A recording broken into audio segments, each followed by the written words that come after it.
দেখেন একই ষড়যন্ত্র মনে হয় আবার শুরু হয়েছে নির্বাচনকে নিয়ে। হঠাৎ একটা সভা থেকে কয়েকটি দল অংশগ্রহণ করলেন, যে হুজুর যে হাত পাখা, ওনাকেও তো অপমানিত কম হতে হয় নাই। হাত ভেঙে ফেলেছিল না হাসিনার পুলিশ। হঠাৎ কেন মনের মধ্যে তাদের অন্য প্রসঙ্গ চলে আসলো? কারা এই মাথার মধ্যে এটা ঢুকিয়ে দিল?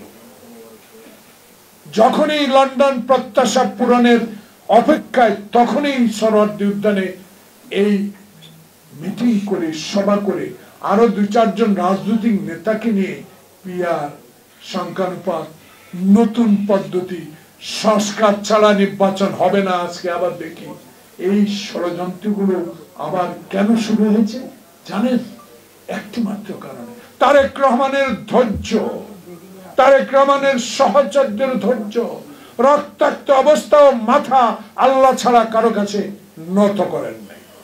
আবার দেখেছেন তারেক রহমানের যে সাহসী ভূমিকা 16 বছরে, তারেক রহমানের যে সাংগঠনিক শক্তি, সেটা দিয়ে বাংলাদেশে 16.5 বছর হাসিনার রক্ত চক্ষু উপেক্ষা করে এবং পুলিশ র্যাবের বিরুদ্ধে লড়াই করে টিকে আছে।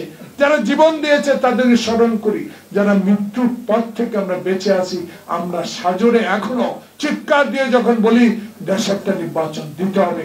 তারেক রহমান বলেছে আমি এমন নির্বাচন চাই যে নির্বাচন দিনে হবে, যে নির্বাচনে মৃত ব্যক্তি ভোট দিবে না।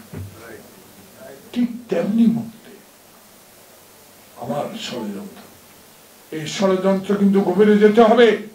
আমি Abdul Salam, joint secretary general, আমাদের ধর্ম সেক্রেটারি জামালকে অনুরোধ করব, যখনই আপনারা নেতৃবৃন্দের সাথে আলোচনা করার সুযোগ পাবেন, জেনে নেওয়ার চেষ্টা করবেন কারা এই ষড়যন্ত্রের সাথে জড়িত।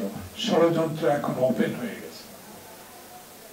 আজকে তো আরো যে সংস্কার ছাড়া নির্বাচন হবে না।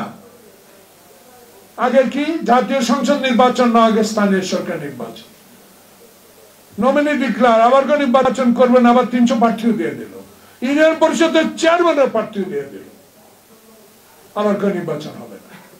এইসব ষড়যন্ত্র একটি কারণে হচ্ছে, যখন বাংলাদেশের মানুষ শহীদ জিয়া, খালেদা জিয়া, তারেক রহমানের এই ভাষণ, এই সাংগঠনিক শক্তি এবং দেশে 31 দফা এবং দেশের গণতন্ত্র প্রতিষ্ঠার পর যদি সরকার গঠন করতে পারি, তাহলে আমি 186 দিনের যে কর্মসূচি নেব, সেটা যখন প্রকাশিত হচ্ছে, এদের মাথা নষ্ট হয়ে গেছে। দেশ পরিচালনার জন্য উনি যে লন্ডনে বসে প্ল্যান প্রোগ্রাম করছেন, সেটার প্রতিও তারা সাপোর্ট না দিয়ে আবার ষড়যন্ত্র শুরু করছে। তাই এই ষড়যন্ত্র রুখতে হবে।